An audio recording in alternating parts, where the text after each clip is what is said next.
चलिए इस सीरीज के नेक्स्ट क्वेश्चन की तरफ बढ़ते हैं। हमें क्वेश्चन गिवन है in a triangle ABC if b equals to a √3 - 1 and angle c हमें दे रखा है 30 degree, then we have to find the angle a। चलिए तो सबसे पहले क्वेश्चन में हमें जो गिवन है उससे चालू करते हैं। क्वेश्चन में हमें गिवन है एक एक्सप्रेशन जो b और a के बीच में रिलेशन बता रहा है। तो b बराबर क्या होता है अपने पास a √3 - 1 अकॉर्डिंग टू क्वेश्चन।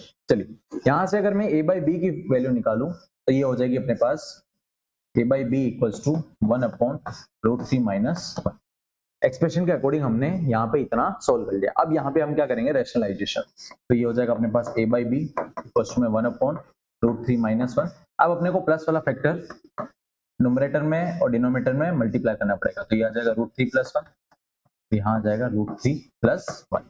चलिए तो a by b आ जाएगा अपने पास, ऊपर तो आ जाएगा अपने पास न्यूमरेटर में √3 + 1। अब यहाँ पे अपना फॉर्मूला बन रहा है a - b और a + b का, जो होता है अपने पास a² - b²। तो a की जगह रूट है तो ये √3 का स्क्वायर एंड -1 का स्क्वायर। तो ये हो जाएगा अपने पास यहाँ से a by b equals to √3 + 1 upon में 3 - 1 और 3 - 1 हो जाएगा अपने पास 2।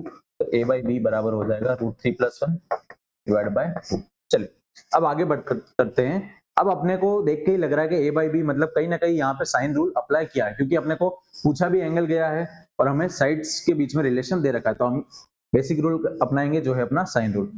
वो कहता है अपने पास a/sin a इक्वल्स टू में b/sin b इक्वल्स टू में c/sin c।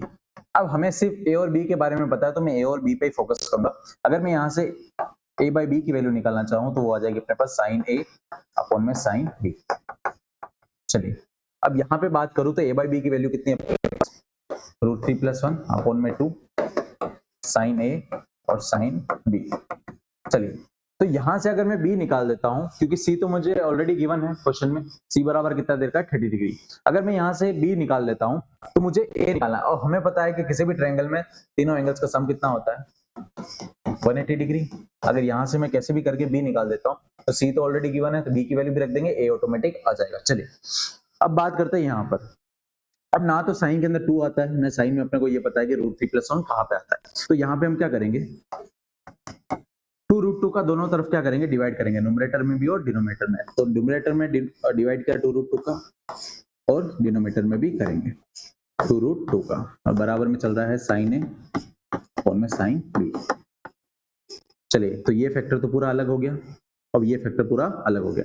अगर यहाँ से मैं 2 से 2 काट देता हूँ तो ये बचेगा अपने पास √3 + 1 अपॉन में 2√2 और डिवाइड में बचेगा 1√2। अगर मैं कंपेयर करूँ sin a upon sin b तो sin a तो पूरा ये वाला पार्ट हो जाएगा और sin b पूरा ये वाला पार्ट हो जाएगा। अब मुझे तो इसकी वैल्यू पता नहीं है तो मैं sin a इजीली निकाल सकता हूँ। तो यहाँ से बोल दूंगा ये sin b है, sin b बराबर हो जाएगा अपने पास 1/√2 और हमें पता है कि 1/√2 होता है अपने पास 45 डिग्री पे, b बराबर अपने आ जाएगा 45 डिग्री। चलिए अब b आ चुका है और हमें क्वेश्चन में c गिवन है। तो हम a की बात करें तो c हमें गिवन है 30 डिग्री, तो ये हो जाएगा अपने पास a + b + c equals to 180 degree. b हम निकाल चुके 45, तो ये हो जाएगा a + 45 + 30 इक्वल्स टू हो जाएगा 180। चलिए तो इसको हो जाएगा अपने पास 75 इक्वल्स टू में 180। तो a बराबर आ जाएगा 180 माइनस का 75 जो हो जाएगा अपने पास 105 डिग्री। अब ऑप्शन चेक कर लेते हैं, अपना ऑप्शन डी क्या हो गया करेक्ट। चलिए